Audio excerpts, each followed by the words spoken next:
दत्तात्रेय जी कहते हैं कि हे राजन, एक प्राचीन इतिहास कहता भृगुवंश में ऋषिका नाम की एक विधवा ब्राह्मणी थी। भृगुवंश में जो बाल्यकाल में ही विधवा हो गई थी। वह रेवा नदी के किनारे विंध्या पर्वत के नीचे तपस्या करने लगी। विंध्या पर्वत के नीचे तपस्या करके वह जितेंद्रिय, सत्यवक्ता, सुशील, दानशील तथा तप करके देह की सुखाने वाली थी। यानी कि तपस्विनी काफी बन गई वो, जो भृगुवंश में ऋषिका नाम की एक विधवा ब्राह्मणी थी। वह रेवा नदी के किनारे बैठ के विंध्याचल पर्वत के नीचे तपस्या करने लगी थी। वह अग्नि में आहुति देकर उच्च वृत्ति द्वारा छठे काल में भोजन करती थी। वह वल्कल धारण करती और संतोष में अपना जीवन व्यतीत करती थी। बस उसका काम, उस विधवा का काम तपस्या करना था, संतोष में अपना जीवन व्यतीत करती थी। उसने रेवा और कपिल नदी के संगम में, कपिल नदी और रेवा नदी, उनका जहां पर धारा दोनों की कंबाइन इकट्ठी होती है, कॉम्बिनेशन बनता है, 60 वर्ष तक माघ स्नान किया। बोल शंकर भगवान की। यानी कि 60 वर्ष पूरी जिंदगी होती है आजकल कलयुग में, पूरी लाइफ 60 साल माघ स्नान किया और फिर वहां पर मृत्यु को प्राप्त हो गई। वहां पर उसकी मृत्यु हो गई। माघ स्नान के फल से वह दिव्य 4000 वर्ष तक विष्णु लोक में वास किया। उसने जब माघ स्नान किया उसके बाद मृत्यु हो गई, तो उसके बाद दिव्य 4000 साल, दिव्य 4000 साल कितने होते हैं पता है? कई लाखों साल। दिव्य 4000 साल, दिव्य कहते हैं बहुत बड़े। जो हमारा एक साल बीते तो उसका एक दिन बीते, वो दिव्य 4000 साल। विष्णु लोक के तो और भी बड़े हैं, एक सेकंड बीते विष्णु लोक में तो यहां कई हजार साल बीत जाते हैं। ऐसे दिव्य 4000 साल वास करके सुंद और अपसुंद दैत्यों का नाश करने के लिए ब्रह्मा द्वारा तिलोत्तमा नाम की अप्सरा ब्रह्मलोक में उत्पन्न हुई। वो शंकर भगवान की। जब कोई इतनी तपस्या निष्काम करता है, निष्काम, वो कोई भगवान बनने के लिए थोड़ी उसने तपस्या की थी। केवल माघ स्नान किया था 60 वर्ष और मन पवित्र कर लिया था, ईश्वर के चरणों में लगा लिया था। तो फिर भगवान पता क्या देखते हैं कि ये एक पवित्र आत्मा मेरा ही अंश बन गई, इसकी ड्यूटी लगा देते हैं। वहां दैत्य रहते हैं जो लोगों का नाश करते हैं, लोगों को सही ढंग से जीने नहीं देते, अधर्म फैला रखा है। सुंद और उपसुंद दैत्यों का नाश करने के लिए ब्रह्मा जी ने उनको ड्यूटी लगा दी कि चल अब तो तिलोत्तमा नाम की अप्सरा के लिए ब्रह्मलोक में वो पैदा हुई। अब अत्यंत रूपवती, गान विद्या में अति प्रवीण और मुकुट कुंडल से शोभायमान थी। उसका रूप, यौवन और सौंदर्य देखकर ब्रह्मा भी चकित हो गए। बोल शंकर भगवान की। इतनी तपस्या के बाद इतना सुंदर रूप मिला उसे, और धर्म की रक्षा के लिए, अधर्म के नाश के लिए ड्यूटी लगा दी ब्रह्मा जी ने। अब देखिए, जो लोग तपस्या करते हैं, ये श्रीमद् भगवत गीता में भी लिखा है, हर जगह लिखा है। तपस्या का मतलब कि निष्काम। जैसे आप लोग आ रहे हो ईश्वर की शरण में, ईश्वर की शरण में आना, बैठना, भक्ति करनी, मन जब निश्चल हो जाए, एक तरफ एकाग्र हो जाए और सब तरफ एक ही नजर आए चीज, फिर वो सतगुरु महाराज या ईश्वर या प्रभु आपका, आपकी कोई ना कोई, अगर कोई मनोकामना भी मान लिए रह गई है, कहते चल मृत्यु लोक में साथ में मनोकामना भी कर ले और साथ में ये ड्यूटी भी कर ले, ताकि धर्म भी कायम रहे और धर्म का नाश हो। फिर ऐसी ड्यूटी सतगुरु महाराज लगा देते हैं काम में। ये सब उसी का ही खेल है, हमारा और आपका कोई खेल नहीं। हमारी और आपकी केवल तपस्या है जितनी कर, चाहे माघ स्नान कर लो, भजन कीर्तन कर लो, सत्संग कर लो, उनका नाम जप लो, या जो मंत्र दीक्षा है उसको ही बढ़ाते रहो, आगे करते रहो। ये आपके हाथ में है। बाकी आपका भगवान बनना या दीदार देना आपके हाथ में नहीं, वो उसके हाथ में है। उसकी ड्यूटी है कि वो क्या करता है, आपसे क्या काम करवाता है। ये केवल प्रभु की ड्यूटी है, आपकी ड्यूटी नहीं। बोल शंकर भगवान की। गोविंद हरे गोपाल हरे, जय जय प्रभु दीन दयाल हरे। गोविंद हरे गोपाल हरे, जय जय प्रभु दीन दयाल हरे।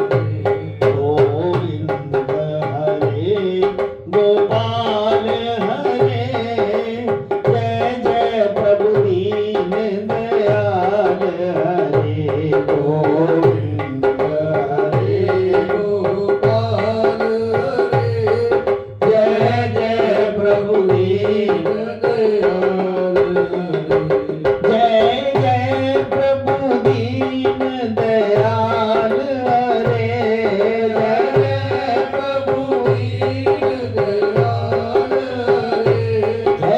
जय जय प्रभु दीन दयाल हरे, प्रभु दीन दयाल हरे। जय जय प्रभु दीन दयाल हरे, जय जय प्रभु दीन दयाल हरे। गोविंद हरे गोपाल हरे, जय जय प्रभु दीन दयाल हरे। गोविंद हरे गोपाल हरे, जय जय प्रभु दीन दयाल हरे। बोल सतगुरु महाराज की जय। आपकी ड्यूटी सिर्फ अपने अंतर आत्मा को शुद्ध करके, आपका जो टारगेट है मनुष्य रूप में रहने का, सारी मनोकामनाओं को पूर्ण करने के बाद जो भी लेन देन समाप्त करके, उसको फॉर्मेलिटी समझ के लेन देन को, तो ध्यान ईश्वर की चरणों में लगाना लगातार, और इच्छा ना करना कि मुझे ये पदवी दे दो। कई साधु सन्यासी करते हैं ब्रह्म पद को पाने के लिए या फिर इंद्रलोक को पाने के लिए। ये तपस्याएं होती हजारों साल करते हैं कि मैं इसका ख्वाहिशों के साथ जो करते हैं, उनको उन ख्वाहिशों के साथ सब कुछ मिल जाता है।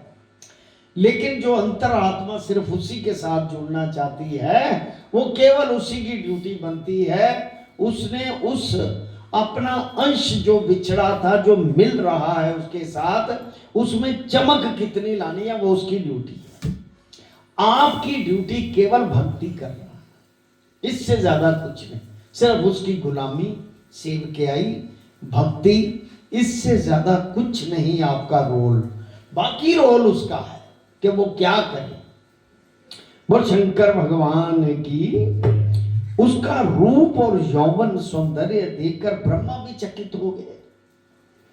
वह कुमारी तिलोत्तमा रेवा नदी के पवित्र जल में स्नान करके वन में बैठी थी। तब सुंद उपसुंद के सैनिकों ने, वो जो राक्षस थे, चंद्रमा के समान रूपवती को देखकर अपना राजा सुंद उपसुंद से उसके रूप की शोभा का वर्णन किया। वो जो राक्षस थे उनके सैनिक आए, उन्होंने देखा खूबसूरत तिलोत्तमा नाम की स्त्री वहां पर बैठी है वन में, चंद्रमा के समान उसकी प्रभा है। वो उसका तप था जो ईश्वर ने उसे दिया।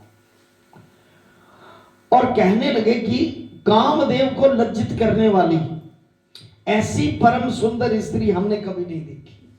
वो सैनिक कहने लगे आप भी चलकर देखें। तब वह दोनों मदिरा के पात्र रखकर, जिन्हें शराब पे सी राक्षस की कर देने, वो वहां पर आए जहां पर वह सुंदरी बैठी हुई थी। वो अपना सारा ताम जाम छड़ के आए। देखन मदिरा के पाने से विहल होकर काम पीड़ा से पीड़ित हुए और दोनों ही आपस में उस स्त्री रत्न को प्राप्त करने के लिए विवादग्रस्त हुए। वो दोनों लड़ पड़े आपस में कि ये स्त्री मैं लूंगा, वो कहता है मैं करूंगा इस स्त्री को। दोनों आपस में उस स्त्री रत्न को प्राप्त करने के लिए विवादग्रस्त हुए। फिर आपस में युद्ध करते हुए वही समाप्त हो गए। यानी कि उन राक्षसों को समाप्त करने के लिए तिलोत्तमा का रूप उसने धारण किया था और वो आपस में लड़के वही समाप्त हो गए।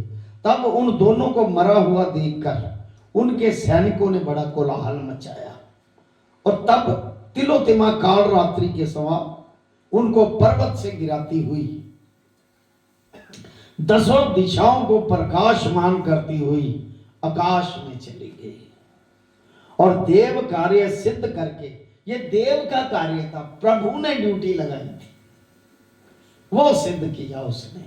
अपने आप कुछ नहीं होता, आपकी भी प्रभु ने ड्यूटी लगाई है, यही काम करो बस। आपकी केवल यही ड्यूटी है, भजन करो, कीर्तन करो, नाम जपो, सत्संग करो और परोपकार करो, लंगर लगाओ, ताकि आपके कल्याण के लिए वो कुछ कर सके। क्योंकि आपकी अंतर आत्मा को चाहिए शुद्धता। जब अंतर आत्मा शुद्ध होगी तो आपका कल्याण निश्चित है, उसमें कोई दो राय नहीं। बोल शंकर भगवान की। सियावर राम जय जय राम, सियावर राम जय जय राम, मेरे प्रभु राम जय जय राम, मेरे प्रभु राम जय जय राम, मेरे श्री राम जय जय राम, मेरे श्री राम जय जय राम, करो कल्याण सीताराम, करो कल्याण सीताराम। वो शंकर भगवान की जय। आप देखिए कबीर साहब को प्रभु राम ने दर्शन देने की कोशिश की बहुत। कबीर कहता है मेरे पास समय ही नहीं। कहता तू जिसके लिए नाम जप रहा है उसे तो देख ले। वो कहता नहीं मेरे पास नाम जपने के सिवा फुर्सत नहीं है, आप अपना काम कीजिए, मुझे नाम भजन करने दीजिए बस। हर पीछे पीछे हर फिरे कहत कबीर कबीर। प्रभु उसके पीछे पीछे घूमते थे कि ये इतना सच्चा भगत, मैं कम से कम इसे दीदार तो दे दूं। लेकिन वो कहता है मुझे दीदार नहीं, मुझे आपका भजन चाहिए, बस मैं करता रहूं करता रहूं करता। आज देखो कितने 600 साल हो गए, उसका कितना नाम है दुनिया में, कितना नाम है। भजन का प्रताप, भजन की चुंबकीय पावर इतनी जबरदस्त होती है कि परमात्मा उसमें तोल मोल नहीं करता। परमात्मा कोई रिश्वत नहीं खो रहा है कि भाई इसको नहीं देना और उसको नहीं देना। जो उसका भजन करे सच्चे मन से, जिसकी हृदय में सच्ची भावना हो, भगवान उसके लिए खेल जाते हैं अपना। कई बार तो सतगुरु अपने शिष्य के लिए खेल जाते हैं। ये बड़ी बेचनीय बात है, खेल जाते हैं। बोल शंकर भगवान की। श्री राम जय जय राम, श्री राम जय जय राम, श्री राम जय जय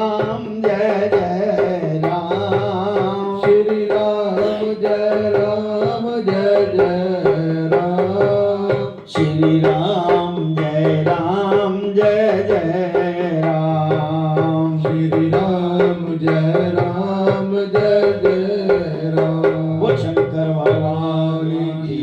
जय। वो तिलोत्तमा ब्रह्मा जी, वो देव कार्य जब सिद्ध करके ब्रह्मा जी के सामने आई, क्योंकि ड्यूटी ब्रह्मा जी ने लगा दी थी, तो ब्रह्मा जी ने प्रसन्नता से कहा, हे चंद्रवंदनी, मैंने तुमको सूर्य के रथ पर स्थान दिया। जब तक आकाश में सूर्य स्थित है, नाना प्रकार के भोगों को भोगो। सो हे राजन ब्राह्मणी, अब भी सूर्य के रथ पर माघ मास स्नान के उत्तम भोगों को भोग रही है। जिस स्त्री ने 60 वर्ष स्नान किया देवा नदी के तट पर, कपिल और रेवा नदी के संगम, 60 वर्ष तक स्नान किया, उसके बाद वही प्राण त्याग दिए, तो प्रभु ने उसकी उस पुण्य के प्रताप से, 60 वर्ष के पुण्य के प्रताप से ऐसा काम किया कि ब्रह्मा जी ने कहा, अब तुम तिलोत्तमा के रूप में आओ और सुंद उपसुंद जो राक्षस है उनको मार बनाओ। मोह से ऐसा ऐसा उसका रूप बना दिया कि वो दोनों आपस में लड़के मर गए, और उनको ऐसे उनके सैनिकों को उस तिलोत्तमा ने अपना कार्य पूरा करके पहाड़ों से दशों दिशाओं में गिरा दिया।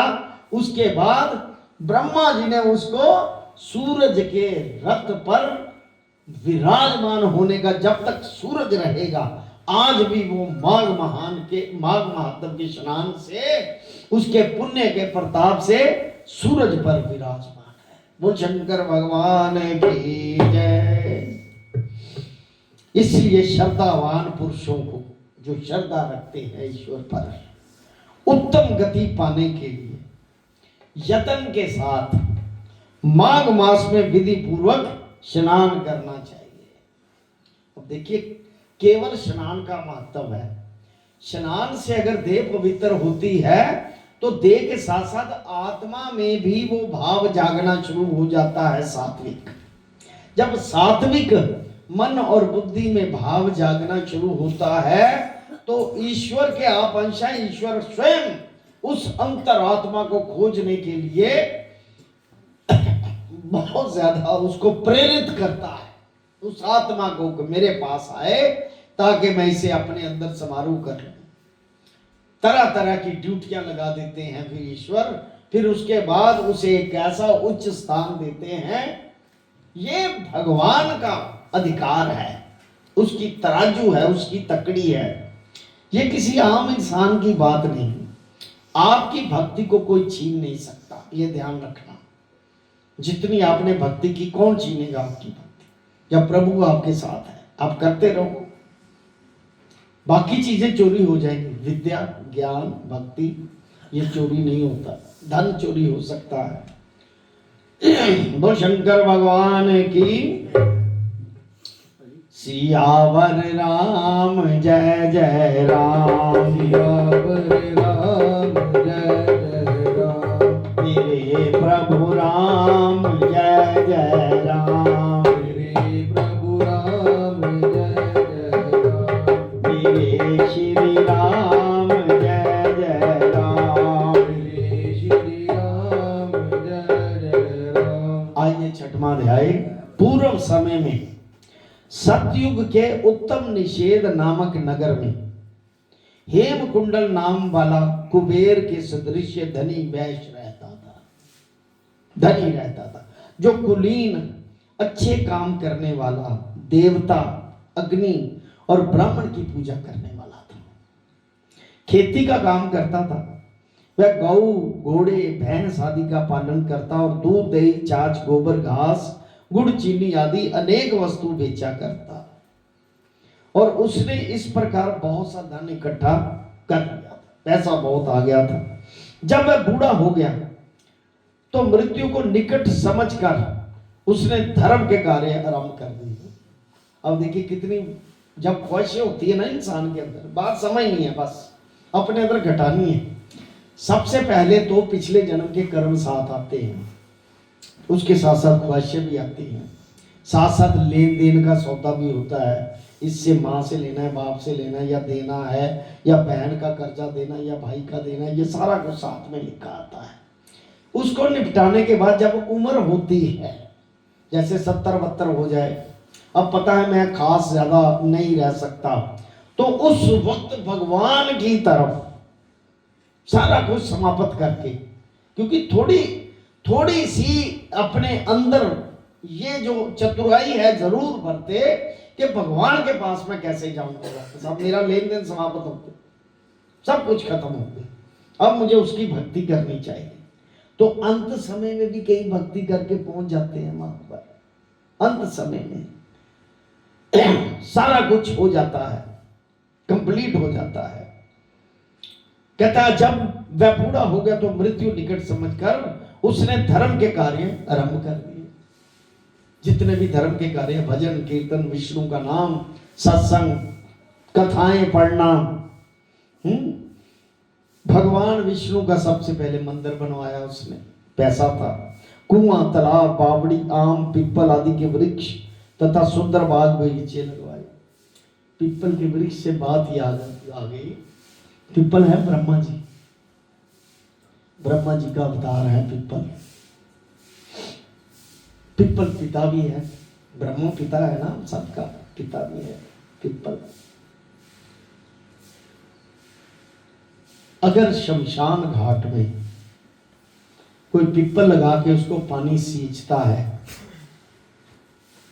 तो उसके पिता की दीर्घ आयु होती है, बहुत लंबी, जब तक पीपल बढ़ता रहता है तब तक उसकी आयु बढ़ती रहती है।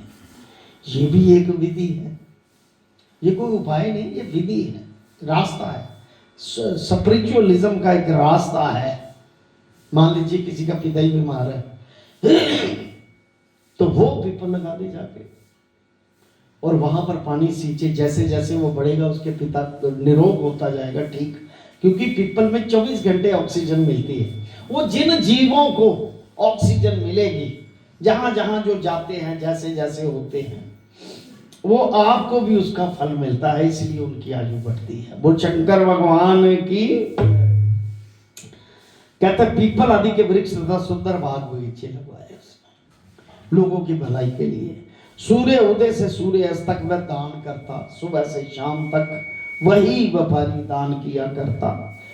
गांव के चारों तरफ जल का प्याऊ लगवाया, पानी पीने के लिए लगवाया कि सारे गांव पानी पिएंगे, यानी कि परोपकार के काम। उसने सारे जन्म भर जितने पाप किए थे उनका प्रायश्चित करता था। हम देखो हर चीज का भगवान ने तोड़ रखा है कि अगर पाप किए हैं तो प्रायश्चित कर, नहीं तो भोग। अगर गलत काम किए या तो भोग ले या फिर मेरी शरण में आके प्रायश्चित कर ले, भगवान तो माफ करने वाला है। या फिर भगवान पर विश्वास नहीं कि ये प्रायश्चित नहीं, मुझे माफ नहीं करेगा, भगवान पर पूर्ण विश्वास कर लो, उसकी शरण में आ जाओ कि मैंने ये गलत कर दिया, मैं आपकी शरण में हूं, मुझे क्षमा कर दो, आगे से नहीं होगा। तो भगवान भी, अब इंसान तो क्या, भगवान माफ कर देते हैं। इस प्रकार उसके 2 पुत्र उत्पन्न हुए,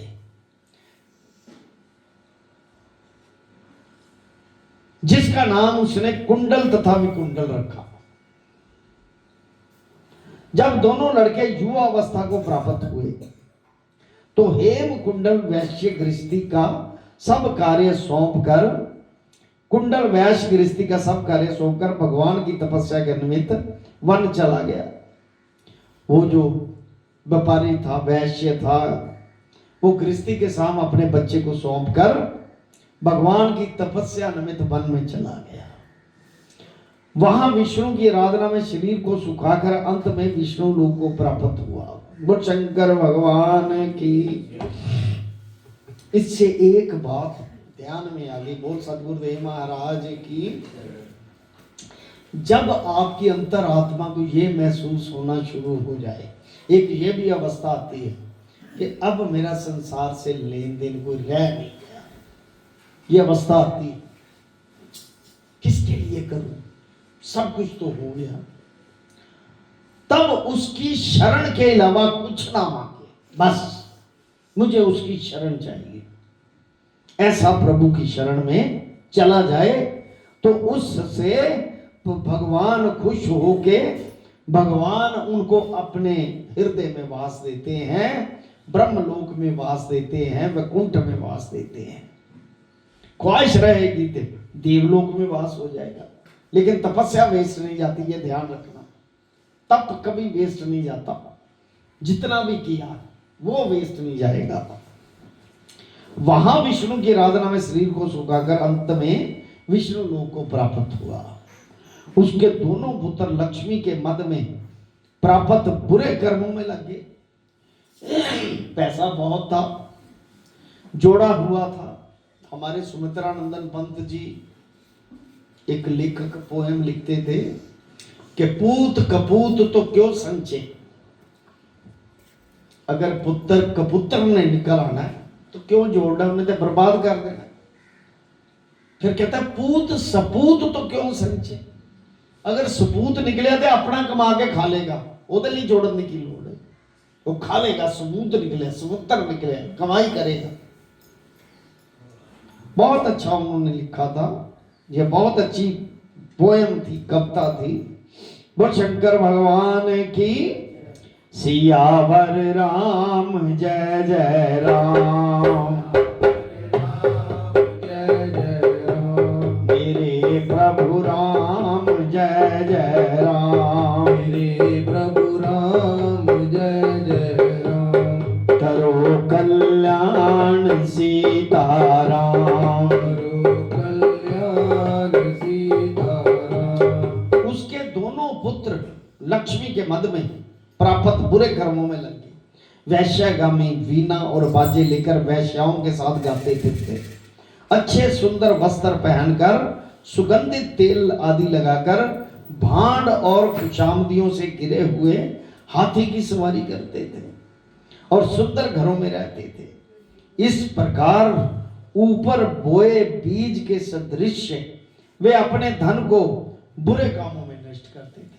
पैसा जो था, या तो वो पैसा आया है परोपकार में खर्च कर दो, लोगों का जिससे कल्याण हो, किसी रोगी की सेवा कर दो, बुरे कामों में ना नष्ट करो, तब तो है परोपकार की बात। अब वो बुरे कामों में नष्ट करने लगे। कभी किसी सतपत्र को दान आदि नहीं करते थे, जिसको दान चाहिए, पैसे की जरूरत है, उसको नहीं करते थे। ना भी कभी हवन करते थे।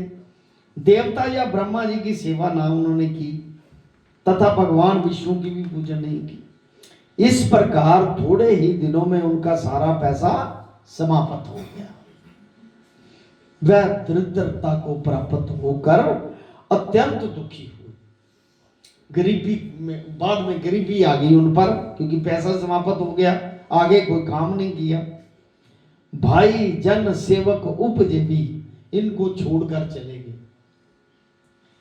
जब आपके पास दौलत नहीं होती, पैसा नहीं होता ना, तो सारी रिश्तेदारी खत्म हो जाती, छोड़ जाती। प्रैक्टिकल अनुभव बता रहा हूं, कोई किसी का रिश्तेदार नहीं, पैसा आने दो सारे रिश्तेदार बन जाएंगे। सारे रिश्तेदार छोड़ के चले गए और राजा के भय से नगर को छोड़कर चोर तथा डाकुओं के साथ वन में रहने लगे। अब बुरी आदत लगी हुई थी, बुरे लोगों का संग मिलना था। वहां अपने तीक्ष्ण बाणों से वन के पक्षी, हिरण आदि पशु तथा हिंसक जीवों को मारकर खाने लगे। एक समय इनमें से एक पर्वत पर गया, जिनको शेर मारकर खा गया। एक को शेर खा गया, दोनों पुत्रों में से। और दूसरा वन को गया, जो काले सांप से डर के मर गया, डस के मर गया। एक को शेर खा गया, एक को सांप ने डस लिया, दोनों मर गए। अब देखिए, बुरे कर्मों का नतीजा तो ऐसा ही होगा। बुरा कर्म करेंगे तो उसका फल बुरा ही है। इस शास्त्रों को कभी गलत नहीं समझना, ऐसे नहीं लिखे जाते। जो प्रैक्टिकल गुजरा है, उसका जो रिजल्ट आया है, वो वर्णन होता है। अगर हम इन्हीं शास्त्रों के अनुसार अपना जीवन ढाल लें, साथ में दुनिया के काम हैं, वो लेन देन समाप्त होना है, वो करने ही पड़ेंगे। उनको मजबूरी में समझ के करो और असली भक्ति अंतरात्मा की इसके साथ लगाओ, तो फिर कोई दोष नहीं, कोई मतलब डरने की बात नहीं। दूसरा वन को गया जो काले सांप के डसने से मर गया। तब यमराज के दूत दोनों को बांधकर यम के पास ले गए और कहने लगे कि महाराज इन दोनों पापियों के लिए क्या आ गया है। अब पापियों के लिए क्या आ गया है, ये ईश्वर रात को सबको आपको जीवन दान दे, रात को इसका पाठ होगा।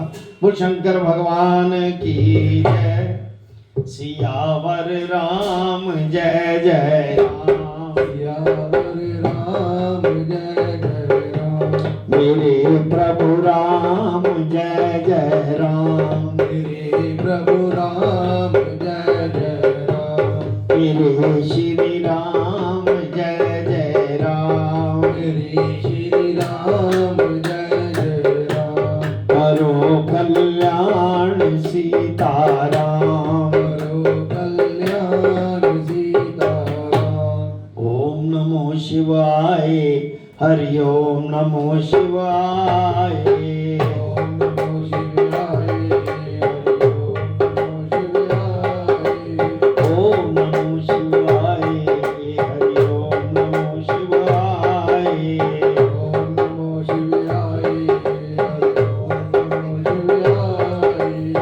ओम नमो शिवाय, हरि ओम नमो शिवाय, ओम नमो शिवाय, ओम नमो शिवाय, ओम नमो शिवाय, ओम नमो शिवाय,